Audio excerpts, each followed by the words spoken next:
Saudi अरब समेत खलीजी ममालिक में ईद उल अजहा आज मनाई जा रही है। खाना काबा और मस्जिद नबवी में ईद के बड़े इज्तिमात। हुजाज किराम मुज़दलिफ़ा में खुले आसमान तले क़याम के बाद नमाज फजर की अदायगी के बाद मिना पहुंचना शुरू।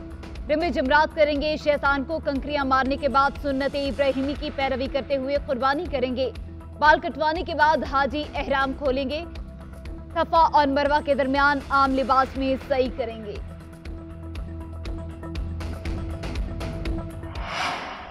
IMF का पाकिस्तान की कोशिशों का एतराफ। IMF के मिशन चीफ नेथन पॉटन का कहना है, पाकिस्तानी हुकूमत ने चंद रोज में बड़े फैसले किए। ये मुआशी इस्लाहात के लिए अहम पेशरफ्त है। कर्ज प्रोग्राम के मामलात में बेहतरी हुई। पाकिस्तान से मुज़ाकरात जारी रहेंगे। जल्द मुआहदे की कोशिश कर रहे हैं। पार्लियामेंट से पास होने वाले बजट में टैक्स आमदन बढ़ाना अहसन कदम है। टैक्स आमदन बढ़ने से पाकिस्तान में तरक्याती कामों के लिए फंड्स मुहैया हो सकेंगे। मॉनेटरी पॉलिसी में सख्ती से पाकिस्तान में महंगाई को कंट्रोल करने में मदद मिलेगी। फॉरेन एक्सचेंज मार्केट में बेहतरी से बैलेंस ऑफ पेमेंट का दबाव कम हो सकेगा।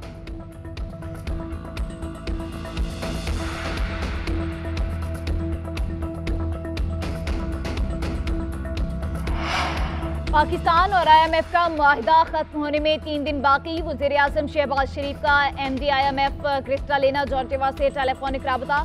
IMF प्रोग्राम के हवाले से अमूर पर गुफ्तगू। क्रिस्टालिना जॉर्जिवा ने पाकिस्तान की कोशिशों का एतराफ़ किया। कहा, पाकिस्तान की मुआशी सूरत हाल की बेहतरी चाहते हैं। वज़ीर आज़म ने उम्मीद जाहिर की कि प्रोग्राम के नुकात पर हम आहंगी जल्द IMF के फैसले की शक्ल इख्तियार कर लेगी। मुआशी सूरत हाल की बेहतरी के अहदाफ मुश्तरका कोशिशों से हासिल करने के अज़्म का यादा भी किया।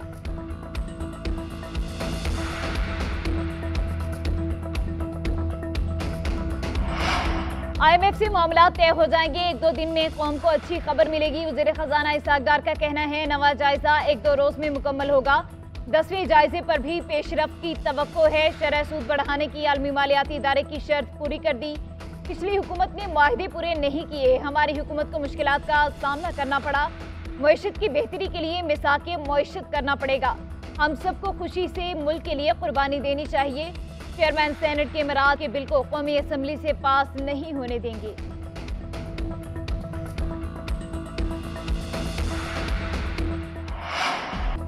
फौजी अदालतों में सिविलियन के ट्रायल का केस समाअत के लिए फुल कोर्ट बनाया जाए। 23 जून की समाअत की तहरीरी हुक्मनामे के साथ जस्टिस याहिया आफरीदी का नोट। जस्टिस याहिया आफरीदी ने नोट में लिखा, वो जस्टिस काजी फायज ईसा के एतराज़ात से मुत्तफिक नहीं। सुप्रीम कोर्ट की कार्रवाई की कानूनी हैसियत पर कोई तबसरा करना मुनासिब नहीं। जस्टिस काजी फायज ईसा के उठाए गए एतराज़ात से हटकर अदालत में हम आहंगी और तवाज़ुन के लिए फुल कोर्ट को मामला सुनना चाहिए। फुल कोर्ट के बगैर दिए गए फैसले की कानूनी हैसियत नहीं होगी। अदालत के तहरीरी हुक्मनामे में कहा गया, अटॉर्नी जनरल ने अदालत को बताया, पंजाब में 9 मई के वाक़यात में 81 खवातीन को हिरासत में लिया गया। मुल्क भर में 102 अफराद फौज की हिरासत में हैं। कोई खातून, सहाफ़ी, वुकला, नाबालिग बच्चे फौज की हिरासत में नहीं हैं। फौजी अदालतों में सिविलियंस का ट्रायल रोकने की इस्तदा मुस्तरद। फौज के जेर हिरासत 102 अफराद की तफसीलात सुप्रीम कोर्ट में पेश। चीफ जस्टिस का मुल्जिमों की अहले खाना से बात कराने का हुक्म। चीफ जस्टिस ने रिमार्क्स दिए, किसी के खिलाफ सबूत नहीं तो फौज कैसे गिरफ्तार कर सकती है। शवाहिद न होने पर कार्रवाई करना तो मुझे का खेज है। जस्टिस मुनीब अख्तर ने रिमार्क्स दिए, किसी पर आर्मी एक्ट के तहत चार्ज ही नहीं तो उसके खिलाफ फौज तहकीकात भी कैसे कर सकती है। जस्टिस एजाजुल एहसन ने रिमार्क्स दिए कि चार्ज के बगैर कैसे किसी को फौजी तहवील में रखा जा सकता है। जस्टिस आयशा मलिक ने इस्तफसार किया, 102 मुल्जिमों को क्यों खुफिया रखा जा रहा है। जस्टिस याहिया आफरीदी ने रिमार्क्स दिए, फौजी अदालतों को मुल्जिमों की हवालगी के लिए कौन सा कानून इस्तेमाल किया जा रहा है। ISPR की न्यूज़ कॉन्फ्रेंस के बाद सूरत हाल बिल्कुल वाज़ेह है। क्या अंदरूनी ताल्लुक जोड़ा जा रहा है। जस्टिस आयशा मलिक ने रिमार्क्स दिए, अगर अंदरूनी ताल्लुक का पहलू हो तो क्या तब भी सिविलियन का फौजी अदालतों में ट्रायल नहीं हो सकता। अटॉर्नी जनरल ने दलाइल दिए, जो कार्रवाई चल रही है वो फौज के अंदर से मुआवनत के इल्जाम की है। इमरजेंसी और जंग की सूरत हाल में तो ट्रायल फौजी अदालतों में हो सकता है। जंगी हालात ना हो तो सिविलियंस के फौजी अदालतों में ट्रायल के लिए आईनी तरमीम दरकार है। जस्टिस मुनीब अख्तर के रिमार्क्स। जस्टिस एजाजुल एहसन ने कहा, हम माजी में सिविलियन के खिलाफ फौजी अदालतों में ट्रायल की मिसालों को नजरअंदाज नहीं कर सकते। चीफ जस्टिस ने रिमार्क्स दिए, दिलचस्प बात है, हमारे पास ऑफिशियल सीक्रेट एक्ट दस्तयाब ही नहीं और हवा में बातें की जा रही हैं। 2D1 के तहत कौन से जराइम आते हैं, अदालत की मावनत करें। वकील अजीज भंडारी ने दलाइल दिए, पार्लियामेंट भी आईनी तरमीम के बगैर सिविलियन के ट्रायल की इजाजत नहीं दे सकती। चीफ जस्टिस ने इस्तफसार किया कि क्या मौजूदा केसेस में सजाए मौत का कोई इशू है। अटॉर्नी जनरल ने बताया कि मौजूदा केसेस में कोई फॉरेन एजेंट मुलव्विस होने की कोई शवाहिद नहीं, इसलिए सजाए मौत की सजा नहीं हो सकती। केस की समाअत मुलतवी कर दी गई। लाहौर में 9 मई को जलाओ घेराव हुजूम की सीसीटीवी कैमरों की फोरेंसिक रिपोर्ट सामने आ गई। पुरतशद्दुद हुजूम का लिबर्टी से गिरजा चौक तक का सबूत मिल गया। मिलने वाली वीडियो में एजाज चौधरी की मौजूदगी भी पाई गई। 4:57 पर हुजूम डंडे झंडे उठाए शेरपाव पुल पर पहुंचे। 5:10 पर मोटरसाइकिल सवारों का हुजूम गिरजा चौक में इकट्ठा हुआ। 5:16 पर तुफैल रोड असद जान रोड पर भी हुजूम के शवाहिद मिल गए। 5:25 पर हुजूम मॉल ऑफ लाहौर पहुंच गया। 5:35 से 6:45 तक हुजूम के अफशां चौक, फोर्ट्रेस स्टेडियम चौक, मेडिकल चौक के शवाहिद मिले। 8:40 पर CST में शरपसंदों की मौजूदगी भी साबित। तमाम वीडियो अदालत में पेश की जाएंगी। पीपल्स पार्टी और नून लीग की क़यादत की दुबई में आला सतह की मुलाकात। ज़राए के मुताबिक दोनों जमातों की क़यादत बेशतर मामलात में एक पेज पर ना आ सकी। एक दफा फिर बैठक लगाने का फैसला, मजीद मामलात बातचीत के जरिए हल करने पर इत्तफाक। पीपल्स पार्टी का कहना है नून लीग से सीट एडजस्टमेंट पर कोई बात नहीं हुई। साबिक सदर आसिफ अली जरदारी ने नून लीग से मिसाक मईशत पर बात की। मुलाकात में निगरान सेटअप और आइंदा के लाहे अमल पर गौर किया गया। पीपल्स पार्टी क़यादत ने नून लीग क़यादत को वाज़ेह कर दिया कि अक्टूबर या नवंबर में इलेक्शन चाहते हैं। कौमी असम्बली मुद्दत से 1 या 2 रोज कबल तहलील करने पर भी गुफ्तगू हुई। तहरीक इंसाफ के रहनुमा अली मोहम्मद खान रिहाई के बाद छठी बार गिरफ्तार मर्दान की एंटी करप्शन अदालत ने जमानत पर रिहा करने का हुक्म दिया। जेल से बाहर आते ही एंटी करप्शन हुकाम ने एक और मुकदमे में पकड़ लिया। तरक्याती मंसूबों में करप्शन के इल्जाम में नया मुकदमा 1 रोज पहले दर्ज किया गया। साबिक सीनियर वजीर आतिफ खान, तुफैल अंजुम और दीगर मुकदमे में नामजद।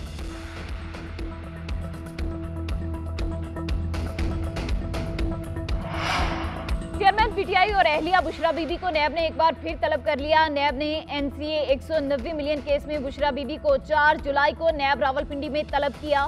केस से मुतालिक दस्तावेजात लाने की हिदायत। चेयरमैन पीटीआई और अहलिया कंबाइन इन्वेस्टिगेशन टीम के सामने पेश हों। उधर चेयरमैन पीटीआई की बहन और बहनोई एंटी करप्शन इंक्वायरी कमेटी के सामने पेश होंगे। तर्जुमान एंटी करप्शन के मुताबिक डॉक्टर उस्मा और उनके शोहर आहद मजीद मुअज़्ज़िज़ अदालत के हुक्म पर इंक्वायरी कमेटी के सामने पेश हुए। एंटी करप्शन टीम ने सवालनामा डॉक्टर उस्मा और उनके शोहर के हवाले कर दिया।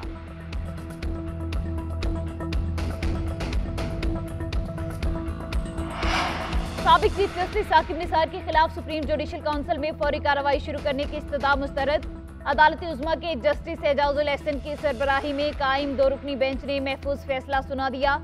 तहरीरी फैसले में कहा गया, आइन पाकिस्तान में किसी जज को हटाने का इख्तियार सुप्रीम जुडिशल काउंसिल की कार्रवाई के बाद सदर मुमलिकत को हासिल है।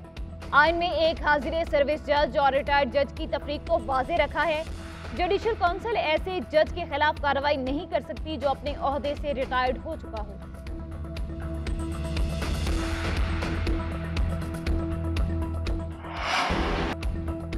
कराची के जिन्ना अस्पताल में लड़की की लाश मिलने की तहकीकात में नए इंकशाफात। SSP साउथ असद रजा का कहना है, जिस बंगले में लड़की की हलाकत हुई वो लंदन से आए बिजनेसमैन ने किराए पर लिया। लड़की की हिलाकत के बाद लंदन फरार हो गया। जांबहक लड़की समेत 8 अफराद को पार्टी में बुलाया गया। मनशियात और नशावर मशरूबात का इस्तेमाल किया गया। गिरफ्तार मुलजिम जिब्रान उर्फ जिमी के साथ पिंकी ताहाल रूपोश। लड़की के वालिद का अपने दामाद पर शक। लड़की का शोहर और सास से भी तफ्तीश। SSP इन्वेस्टिगेशन की सरबराही में 5 रुकनी तहकीकाती टीम बना दी गई। लाहौर में बारिशों से सैलाबी सूरत हाल पर वज़ीर आज़म बरहम, जिम्मेदारों को मुअत्तल करने का हुक्म। शहबाज शरीफ की ज़ेर सदारत ईद उल अज़हा पर बारिशों की तैयारी के हवाले से जायजा इजलास। शहबाज शरीफ ने कहा, बारिशों से शहरी मुश्किलात का शिकार हुए, आइंदा बारिशों से निमटने के लिए भरपूर तैयारी की जाए। ईद पर आलाइशों के सदेबाब के लिए भरपूर इंतजाम किए जाएं। कुर्बानी की खालें इकट्ठी करने वालों की निगरानी का हुक्म।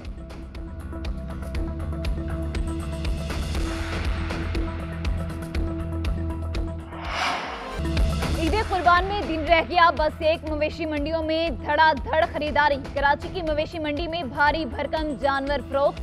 वीआईपी ब्लॉक 85% खाली। फैसलाबाद में 38 मन वजनी बैल की धूम। मालिक ने 35 लाख रुपए कीमत मुकर्रर कर दी। इस्लामाबाद में 12 मन वजनी बैल के चर्चे, कीमत 7 लाख रुपए रखी गई। पेशावर में भी व्यापारियों और ग्राहकों में भाव-ताव तेज।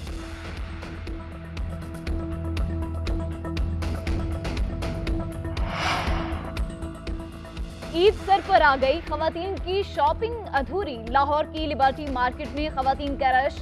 उधर गुजरांवाला में खवातीन ने बनाव सिंगार के लिए ब्यूटी पार्लर का रुख कर लिया। कोई मेहंदी लगवाने तो कोई फेशियल कराने में मसरूफ।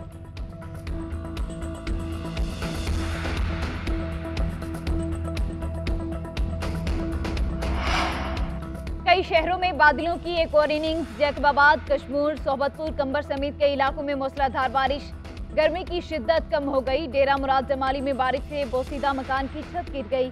खातून जाम बहक, 4 अफराद जख्मी हो गए। महकमा मौसमियात की मजीद बारिशों की पेशगोई।